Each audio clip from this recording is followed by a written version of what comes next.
We also have other budgets. We have the judicial budget, which deals with the court system. We have a legislative budget that the LRC or the legislature is covered by. And then we have the road budget. And of all the budgets, the only one that has any money is the transportation budget. And the only reason that is years ago, Kentucky indexed their gas tax to the average wholesale cost of a gallon of gas. And so, our as gas has increased in value, our road tax has increased. Prior to when December 31st, it was like 30 cents, a little over 30 cents. We did take a 1.5 cent reduction at the first of the year because the formula, in December gas was back down fairly low. So gas did go down. The tax did go down at 1.5 cents. But still, we have a fairly healthy road plan.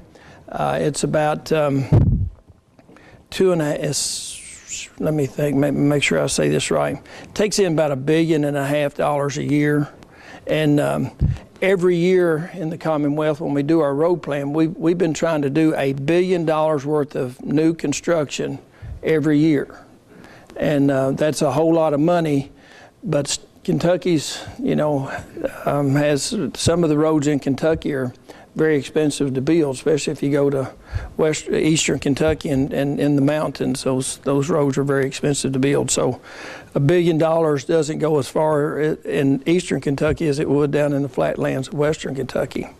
But that is good news that our road plan is doing, our road budget's doing well. Now that doesn't mean that it's going to continue to do that well. The average number of miles driven in Kentucky continues to really drop. And also the gas mileage on new vehicles continues to go up. So there is a crisis ahead. At some point, our road fund is not going to be healthy. And and also at the federal level, the federal government for years, they've never raised, I guess for the last 20 years, they have not raised the federal portion of the road tax. And the federal government is obligated to the states based on mileage and number of roads, or I guess length of roads. And they make us payments every year. We get federal dollars every year. And Congress has in the past made up that shortfall, the money that they don't have in the road fund that the states need. Congress has done an appropriation for that. And as we all know, if you're dependent on Congress right now for an appropriation, Pete, I don't think you would take it to the bank and say, the check's in the mail. It's something you can't take for granted anymore. So that issue is also a concern. But in Marion County, we've done very well with road construction. We've had several roads constructed, and our priority for this year will be Highway 49 construction going toward Bradfordsville. And we're also working on plan and design on some work on 49 going toward Loretta.